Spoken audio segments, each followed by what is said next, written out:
오늘은 주님이 말씀하신 부활의 이유라는 제목으로 말씀을 전하도록 하겠습니다. 성도 여러분, 오늘이 교회 절기로 하면은 무슨 날이죠? 예, 부활 주일입니다. 예수님께서 주일 아침, 주일 새벽에 부활하셨습니다. 우리가 매주 공예배로 모이는 이 주일은 주님의 부활로 시작된 날이죠. 여러분, 그런데 아십니까? 예수님의 부활을 믿는다는 것은 우리의 구원을 결정짓는 너무나 중요한 믿음의 내용입니다. 내가 만일 내 입으로 예수를 주로 시인하며 또 하나님께서 그를 죽은 자 가운데서 살리신 것을 내 마음에 믿으면 구원을 얻으리니, 그렇게 성경이 말하고 있죠. 부활을 믿을 때에 우리에게 구원이 임합니다. 예수님께서는 당신의 죽으심과 부활에 대해서 참 여러 번 말씀을 하셨습니다. 이때로부터 예수 그리스도께서 자기가 예루살렘에 올라가 장로들과 대제사장들과 서기관들에게 많은 고난을 받고 죽임을 당하고 제3일에 일어나야 하리라, 살아나야 하리라 하는 것을 제자들에게 비로소 가르치셨다. 이런 기록이 마태, 마가, 누가 복음에 각각 3번씩이나 등장을 하고 있습니다. 흔히 예수님의 순환 예고로 알려진 본문인데요. 여기에 주님의 죽으심과 부활이 예고되어 있죠. 마태복음 16장, 17장, 20장, 마가복음 8장, 9장, 10장, 누가복음에도 9장에 2번, 그리고 18장에 1번 이렇게 기록이 되어 있습니다. 이 공관복음이라 불리는 마태, 마가, 누가뿐만이 아니라 요한복음에도 주님께서는 죽으심과 부활에 대해서 일찍이 예고를 하셨습니다. 우리 요한복음 2장에 보면은 예수님께서 장사하는 자들의 소굴처럼 되어버린 그 성전을 노끈을 가지고 치우시고 상들을 엎으시면서 청결하게 하신 다음에 그때 유대인들이 예수님을 향해서 너가 이 일을 행하는데 무슨 표적을 나에게 보이겠느냐, 그렇게 말했을 때 우리 주님께서 이렇게 말씀하신 적이 있습니다. 너희가 이 성전을 헐라 내가 사흘 동안에 일으키리라. 유대인들이 가로되 이 성전을 46년 동안에 지었거늘 내가 3일 동안에 일으키겠느냐 하더라. 그러나 예수님께서는 성전된 자기 육체를 가리켜서 이 말씀을 하셨던 것이었죠. 성전을 허무는 것은 주님의 죽으심을 말하는 것이고 내가 사흘 동안에 일으키겠다 하는 것은 주님의 부활을 미리 예고해 주셨던 것입니다. 제자들도 처음에는 이 말씀을 이해하지 못했지만 이어지는 말씀에 보면은 죽은 자 가운데서 살아나신 후에야, 그죠? 부활하신 후에야 제자들이 이 말씀하신 것을 기억하고서 성경과 및 예수의 하신 말씀을 믿었다 그랬습니다. 이처럼 예수님의 죽으심과 부활을 예수님 스스로도 많이 예고를 하셨고 모든 공관복음에 또 요한복음에도 기록이 되어 있을 뿐만이 아니라 여러분 사도 바울도 그리고 또 다른 사도들도 제자들도 주님의 부활에 대해서 많이 기록을 했습니다. 마태와 마가는요, 표적을 구하는 유대인들에게 예수님께서 요나의 표적 외에는 보일 표적이 없다는 이 말씀도 기록해 두었는데요. 여러분 아십니까? 이 요나의 표적 역시도 물고기 뱃속에서 3일 동안 있다가 다시 살아나는 부활을 예표하는 그런 표적이었습니다. 이처럼 주님께서는 당신께서 죽으실 뿐 아니라 다시 살아나게 될 것을 미리 알고 계셨습니다. 주님의 죽으심과 부활은 결코 우발적인 일이 아니었고 창세 전부터 작정된 하나님의 뜻 가운데서 일어난 한시의 오차도 없이 일어난 반드시 일어나야 했던 일이었던 것이죠. 부활을 예고하신 주님 말씀대로 우리 주님께서는 사흘 만에 부활하셨습니다. 그래서 이 복음서 기자들도 하나같이 주님의 부활하신 그 날, 그 아침의 기록을 모두 다 남겨두었습니다. 여자의 증언으로부터 시작해서 마태, 마가, 누가, 요한 다 기록을 했고요. 또 사도 바울도 제자들도 다 부활을 증언했고 기록을 했습니다. 이처럼 주님의 부활 사건은요, 예고하신 사건이고 예고대로 역사 가운데서 일어난 사건이고 또 수많은 증인들이 말로 글로 증언했던 사건이죠. 그러니까 주님께서 부활하셨던 이 사건은 우리의 구원을 결정짓는 믿음의 내용이면서 또한 동시에 역사적으로 이 땅 가운데 분명하게 일어났던 사건이라는 사실, 이것을 우리가 믿고 굳게 붙들어야 할 것입니다. 우리가 부활절이 되면은 늘 주님의 이 부활의 역사성에 대해서 많이 변증하고 또 논증하는 설교들을 합니다. 이처럼 부활의 역사성을 설득력 있게 증명하는 것은 중요하고 또 필요합니다. 근데 사실 이건 못지않게 더 중요한 것이 하나 있다 한다면은 그것은 주님께서 왜 죽으시고 부활하셔야 했는가? 부활의 이유가 되겠습니다. 오늘 본문이 우리에게 그것을 잘 가르쳐 주고 있죠. 주님께서는 왜 죽으시고 부활하셨는가? 왜 스스로 목숨을 버리셨고 또 스스로 목숨을 얻으셨는가? 그것은 주님의 우리의 아직 들지 아니한 다른 양들이 내게 있어서 내가 인도하여야 하기 때문이다. 주님 그렇게 말씀하고 계십니다. 이것이 주님이 말씀하신 적어도 이 요한복음 10장 14절에서 18절까지의 본문에서 주님이 죽고 부활하셔야 했던 그 이유가 되겠습니다. 그래서 저는 오늘 본문으로 세 가지를 말씀을 드릴 것입니다. 이 본문이 선한 목자 이 본문 안에 들어와 있는 말씀인데요. 그래서 세 가지로 말씀을 드릴 텐데 첫 번째는 선한 목자는 자기 양을 아신다는 것. 그리고 두 번째는 선한 목자는 자기 양을 위해서 죽고 부활하신다는 것. 그리고 마지막 선한 목자이신 주님이 죽고 부활하신 이유가 우리의 들지 아니한 양들을 인도하시기 위함이라는 것. 이 세 가지 대시로 하나님 말씀을 전하도록 하겠습니다. 먼저 선한 목자는 자기의 양을 아신다. 성경이 그렇게 이야기를 하고 있습니다. 여러분 요한복음에는 예수님의 자기 계시라고 알려진 말씀이 7군데가 나옵니다. 여러분 들어보셨을 텐데요. 나는 생명의 떡이다. 나는 세상의 빛이다. 나는 양의 문이다. 나는 선한 목자다. 나는 부활이요 생명이다. 나는 길이요 진리요 생명이다. 나는 참 포도나무다. 여러분 들어보셨습니까? 이게 바로 요한복음에 나오는 7차례 나오는 예수님의 자기 계시, 에고 에이미로 불리는 아주 중요한 본문입니다. 그 중에 하나가 오늘 우리가 함께 본 나는 선한 목자다 하는 본문인데요. 오늘 말씀에서 예수님께서는 스스로 내가 선한 목자다 이렇게 알려주고 계십니다. 주님께서는 왜 스스로를 선한 목자라고 말씀하십니까?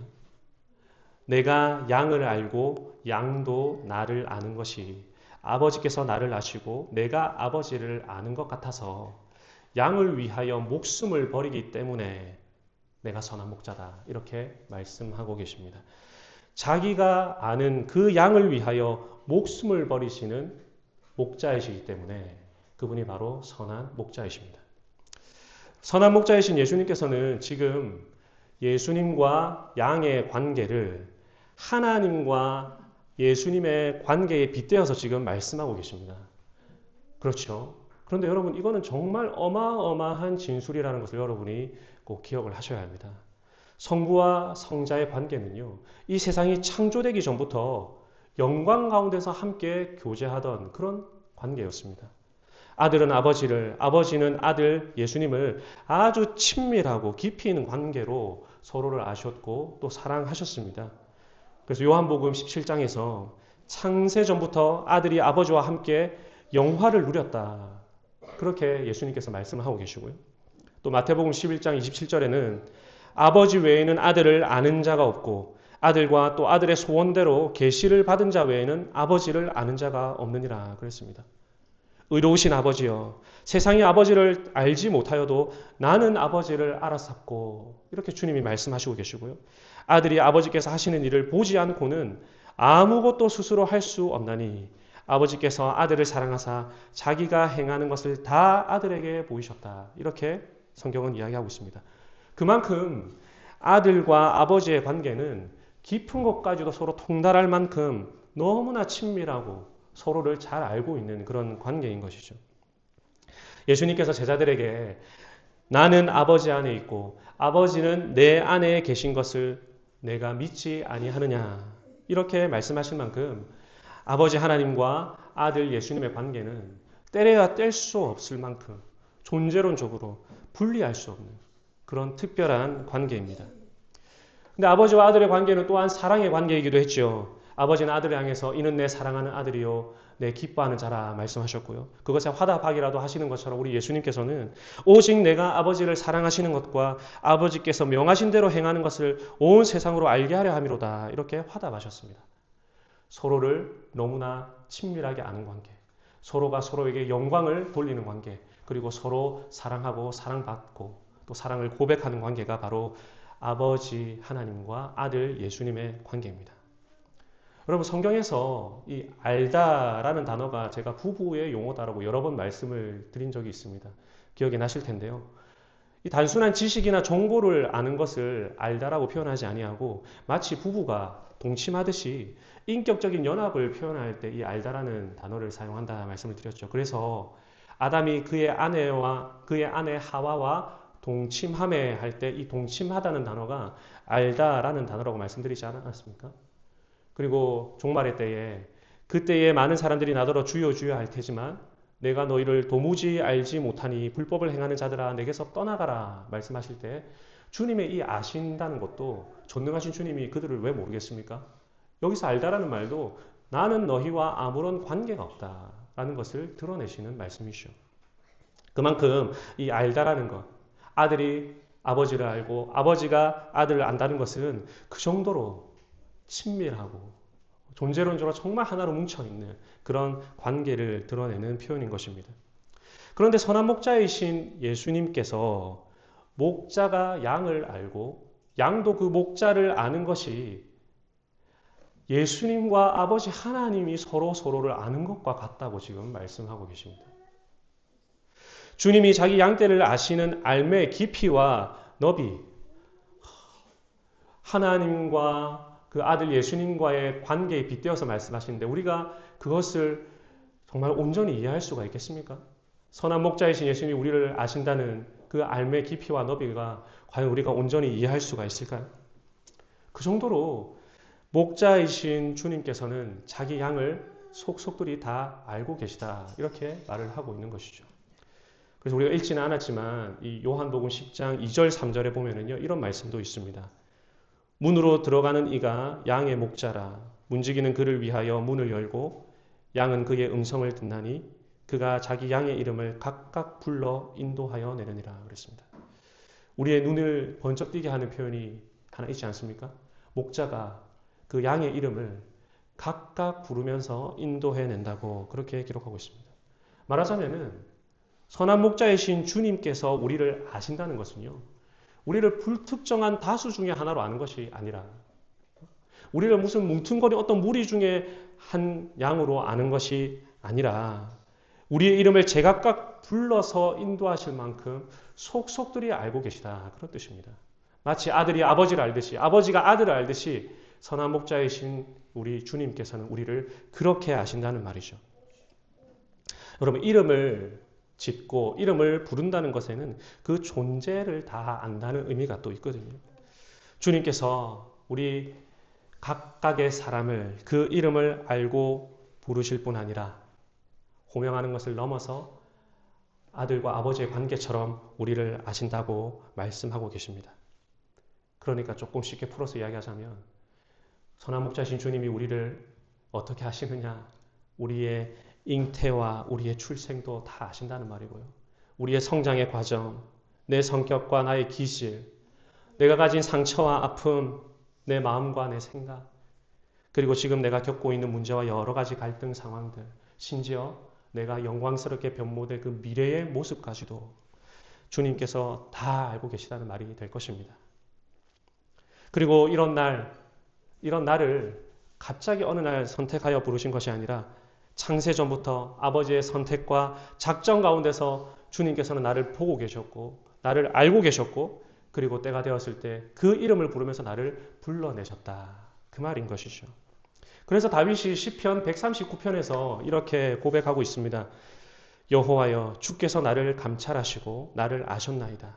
주께서 나의 앉고 일어섬을 아시며 멀리서도 나의 생각을 통촉하시오며 나의 길과 눕는 것을 감찰하시며 나의 모든 행위를 익히 아시오니 여호와여 내 혀의 말을 알지 못하시는 것이 하나도 없으십니다.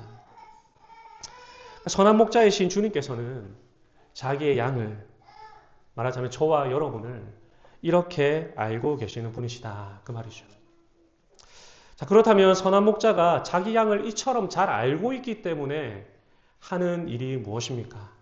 자기 양을 너무 친밀하게 알고 있기 때문에 하시는 일이 무엇이냐? 오늘 말씀에서 두 가지를 이야기를 하고 있습니다. 바로 죽으심과 부활입니다. 자기의 양을 너무나 잘 알고 있기 때문에 그 양을 위해서 하시는 일 두 가지가 죽으심과 부활이다. 그 말입니다. 먼저 15절 하반절에 보시면은요. 나는 양을 위하여 목숨을 버리노라. 이거 지금 죽음을 말씀하고 계시는 거죠. 예. 그리고 또 17절에 보시면은 내가 다시 목숨을 얻기 위하여 부활입니다. 목숨을 버림이라. 죽음을 말씀하십니다. 부활과 죽음을 말씀하고 계시죠. 18절에도 보시면은 내가 스스로 버리노라. 나는 버릴 권세도 있고 죽음을 말하는 것이고요. 다시 얻을 권세도 있으니 주님의 부활을 말씀하고 계시는 것입니다. 지금 주님께서는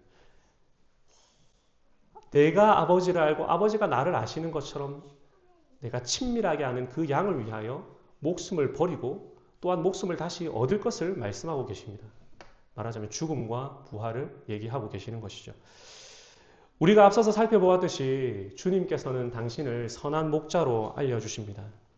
목자가 양을 아는 것이 아버지와 아들의 관계 같다는 말씀 후에 그 후에 나는 양을 위하여 목숨을 버리노라 이렇게 말씀하셨습니다. 양을 아신다는 것과 양을 위하여 죽으신다는 이 말씀을 서로 연결해 놓았습니다.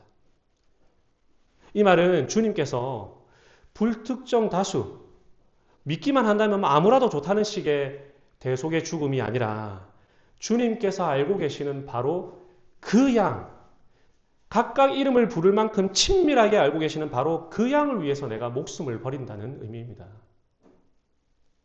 요한복음 6장 39절에도 이렇게 말씀하고 있죠. 내가 하늘로서 내려온 것은 내 뜻을 행하려 함이 아니요 나를 보내신 이의 뜻을 행하려 함이니라. 나를 보내신 이의 뜻은 내게 주신 자 중에 내가 하나도 잃어버리지 아니하고 마지막 날에 다시 살리는 이것이니라.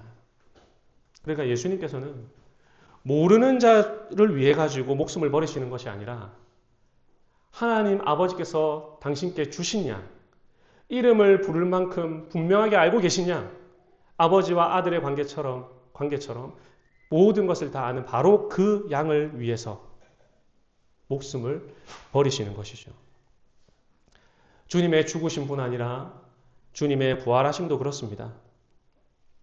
주님은 당신께서 하시는 그 양을 위해서 죽고 또한 부활하시죠. 그래서 17절과 18절을 보시면은 주님께서 죽으실 뿐 아니라 이 부활에 관해서도 말씀을 하고 계십니다. 아버지께서 나를 사랑하시는 것은 내가 다시 목숨을 얻기 위하여 목숨을 버림이라. 이를 내게서 빼앗는 자가 있는 것이 아니라 내가 스스로 버리노라. 나는 버릴 권세도 있고 다시 얻을 권세도 있으니 이 계명은 내 아버지에게서 받았노라 그랬습니다. 예수님께서는요 지금 당신의 죽으심과 부활이 타인에 의해서 외부적인 힘에 의해서 억지로 당하는 것이 아니라는 것을 지금 분명하게 밝히고 계십니다. 선한 목자는 자기의 양을 너무 잘 알고 있기 때문에 바로 그 양, 내가 이름을 부를 때 내 음성을 듣고 따라올 바로 그 양을 대신하여 나의 희생이 없으면은 그 양이 구원받을 수 없음을 너무나 잘 알고 계시기 때문에 바로 자기가 아시는 그 양을 위하여 스스로 목숨을 버리시고 부활하시는 것이다. 그 말입니다. 예수님은요, 남들에 의해서 강제로 죽임 당하시지 않았습니다.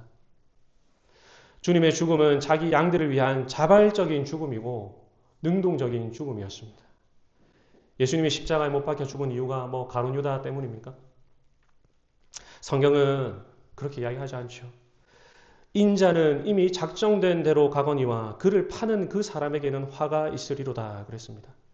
주님의 죽으심, 아버지의 작정 가운데서 계획된 일이고 이루어진 일이며 또 주님이 자발적으로 자기 목숨을 버리심으로 이루어진 일입니다.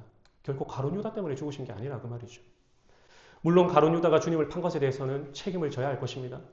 하지만 이 모든 것이 주님의 작정 가운데서 또 주님의 자발적인 생명을 내려놓은 권세를 사용하신 가운데서 일어난 일이었던 것입니다. 그래서 베드로가 그 제사장의 하속 중에 말고의 귀를 쳤을 때 주님께서 그 귀를 붙여주시면서 내가 지금 12영 더 되는 천사들을 부를 수 없는 줄을 아느냐. 근데 내가 만약에 그 권세를 쓰면은 어떻게 하나님의 말씀이 이루어질 수가 있겠느냐 하시면서 그 권한을 사용하지 않으셨잖아요. 주님께서 버릴 권세, 자기의 생명을 버릴 권세를 사용하셨던 것입니다.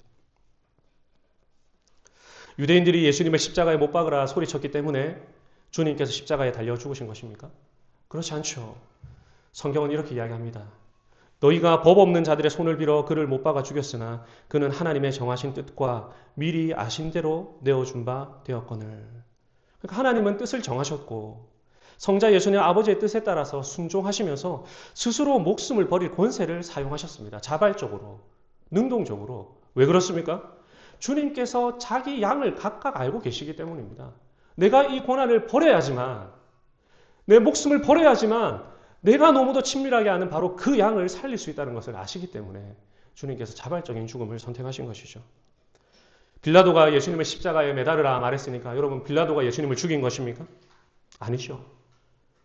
이 역시도 주님께서 자기의 양을 아시기 때문에 일어난 일이었습니다. 빌라도가 가로되 내게 말하지 않느냐? 내가 너를 놓을 권세도 있고 십자가에 못 박을 권세도 있는 줄 네가 모르느냐? 그때 주님께서 대답하시기를 위에서 주지 아니하셨더라면 나를 해할 권세가 없었으리니 그렇게 말씀하셨습니다. 하늘 아버지께서는 아들을 해할 권세를 빌라도에게 넘겨주셨고 아들 예수님께서는 아버지의 뜻을 자발적으로 순종하여서 스스로 생명을 버릴 권세를 사용하신 거죠. 왜 그렇습니까? 주님께서 자기 양들을 생각하고 계시는 선한 목자이시기 때문에 그렇습니다.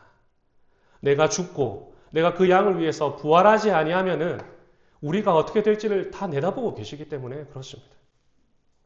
그래서 선한 목자는 자기가 당신께서 아는 그 양을 위하여 목숨을 버리는 결정을 하시는 것이죠.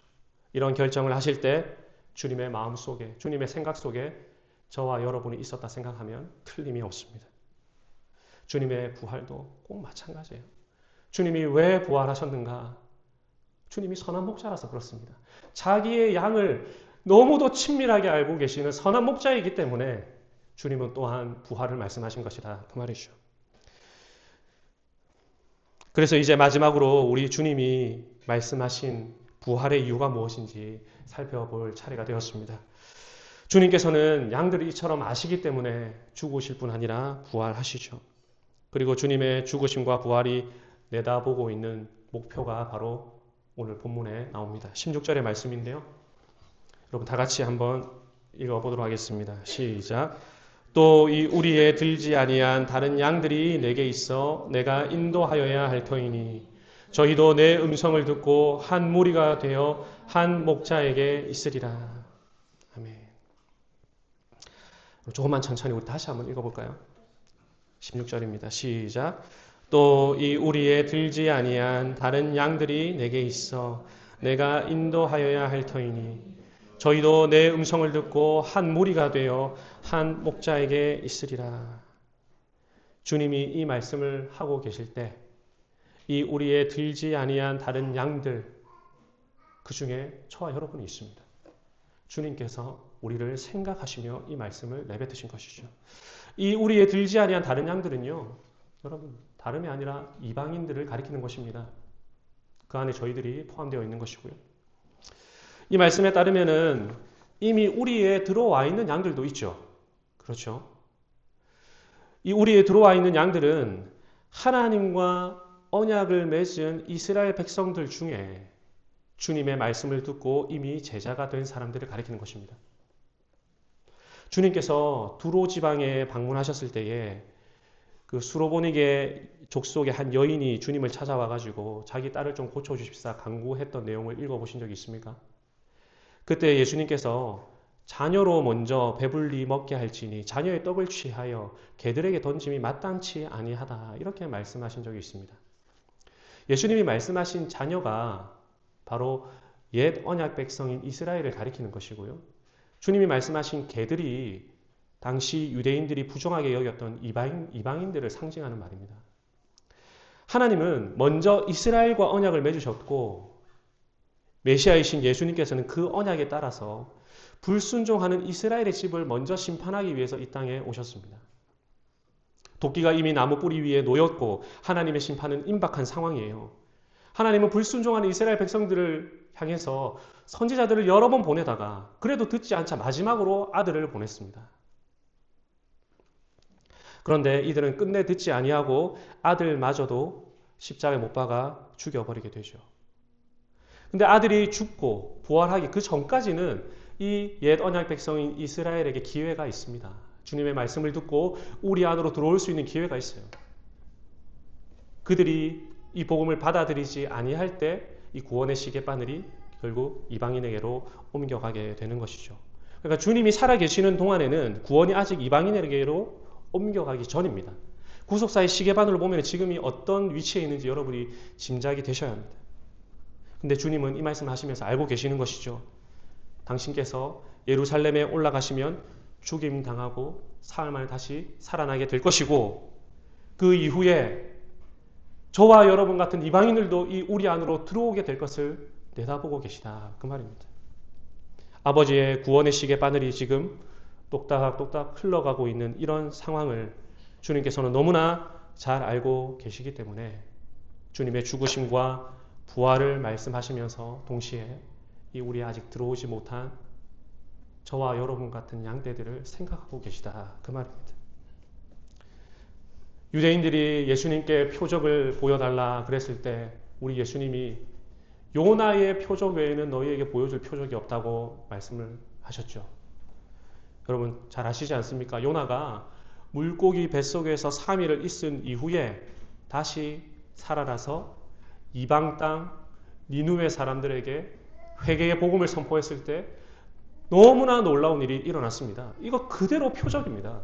똑같이 우리 주님께서도 죽음에서 3일간을 보내시고 다시 부활하신 이후에 저와 여러분 같은 이방인에게 복음을 전하고 또 우리 같은 자들이 회개하고 돌아오게 될 그 표적을 말씀하셨던 것이죠. 주님의 부활이 없이는 이방의 구원도 없기 때문에 주님은 바깥 어두운 데서 방황하는 이방 땅의 자기 양들을 위하여 지금 죽음과 부활을 말씀하고 계시는 것입니다. 일찍이 에스겔 선지자가 이렇게 예언한 적이 있습니다. 내가 한 목자를 그들 위에 세워 먹이게 하리니 그는 내 종 다윗이라. 그가 그들을 먹이고 그들의 목자가 될지라. 나 주 여호와가 말하노라. 나 곧 내가 내 양을 찾고 찾되 목자가 양 가운데 있는 날에 양이 흩어졌으면 그 때를 찾는 것 같이 내가 내 양을 찾아서 흐리고 캄캄한 날에 그 흩어진 모든 곳에서 그것들을 건져낼지라. 내가 그것들을 만민 중에서 끌어내며 열방 중에서 모아 그 본토로 데리고 가서 이스라엘 산 위에와 시냇가에와 그 땅 모든 거주지에서 먹이되. 우리 예수님이 에스겔이 예언했던 바로 그 목자 다윗으로 오신 분입니다. 그분은 선한 목자로 오셔서 우리의 들지 아니한 저기 열방에 흩어져 있는 자기 양들을 불러 모으시기 위해서 자발적으로 죽으시고 또한 아버지의 일으키신 가운데서 부활하신 것이죠. 구속 역사의 시계바늘을 우리가 보면은 주님의 죽음과 부활 이후에 주님이 하늘로 승천하시고 그리고 약속하신 오순절 성령 강림이 있고 난 이후에 사도들이 성령을 받아서 주님의 부활을 가는 곳곳마다 증언하게 됩니다. 그때로부터 천하만국의 복음이 전파되고 주님께서 각각 이름을 불러내실 정도로 잘 알고 계시는 그 양들이 사도의 복음의 말씀을 듣고 주님께로 나오게 되는 놀라운 역사가 일어나게 됩니다. 이 우리의 들지 아니한 다른 양들이 내게 있어 내가 인도하여야 할 터이니 저희도 내 음성을 듣고 한 무리가 되어서 한 목자에게 있을 것이다 하는 이 말씀 그대로 이루어지게 되었던 것이죠.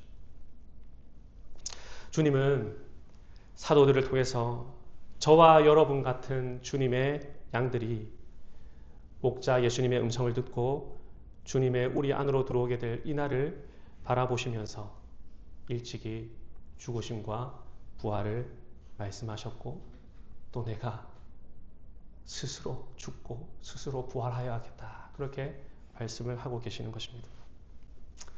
사랑하는 성도 여러분, 주님께서 우리에게 죽음과 부활을 말씀하시면서 아직 우리의 들지 아니한 다른 양들을 말씀하시는 이 부분을 읽고 들으시면서 여러분의 마음 가운데 어떤 감사가 있습니까? 이방인인 우리들을 이 우리에 들어오게 하신 주님께 이 부활의 아침에 깊이 감사할 수 있으면 좋겠습니다. 주님의 죽으심과 부활이 우리에게 구원의 소식이 들려지게 만들어 주었고 또 우리를 믿어서 구원케 하였습니다. 주님의 부활하신 이 소식이 참으로 우리에게 복음이 될 수 있기를 바랍니다. 부활절이 되면은 우리 주님 부활하셨다 기뻐하며 찬송하고 하는데요. 주님의 부활이 어디를 향하고 있는지 그것이 바로 우리를 향하고 있다는 이 사실을 분명하게 알아서 이 부활의 주일 아침에 크게 감사할 수 있기를 간절히 바랍니다. 또한 아직 이 우리 안에 들지 않은 양들이 있습니다. 그렇지 않습니까? 우리는 이미 우리 안에 들어와 있지만 주님께서 하시는 그 양들 아직 우리 바깥에 있는 사람들 있습니다. 그래서 또 다른 주님의 양들도 우리가 생각할 수 있으면 좋겠습니다. 창세전에 아버지께서 아들 예수님께 주신 그 양들 여전히 나의 주변에 있을 텐데요. 주님께서 각각 그 이름을 부르시기만 하면 목자의 음성이 그들의 귀에 들려지기만 한다면은 그들도 목자의 음성을 알아듣고 주님을 따를 텐데 그들이 여전히 우리 주변에 있다. 이 사실을 기억하면서 주님의 음성을 들려주는 저와 여러분이 되면 참으로 좋겠습니다. 말씀을 맺겠습니다. 우리가 이 부활의 아침에 주님께서 부활하신 부활의 역사성도 믿어야 하겠지만은 주님의 부활이 우리에 들지 못했던 우리를 위한 것이었고 또한 나아가서 아직 우리에 들어오지 못한 그런 잃어버린 주님의 양들을 위함임을 기억하면서 부활의 복된 소식을 계속해서 누리고 또한 전하는 저와 여러분이 되기를 간절히 바랍니다. 여러분 아멘이십니까? 이런 은혜가 이 부활의 주일 또 앞으로 우리 평생에 가득하기를 성부와 성자와 성령의 이름으로 간절히 축원합니다. 아멘.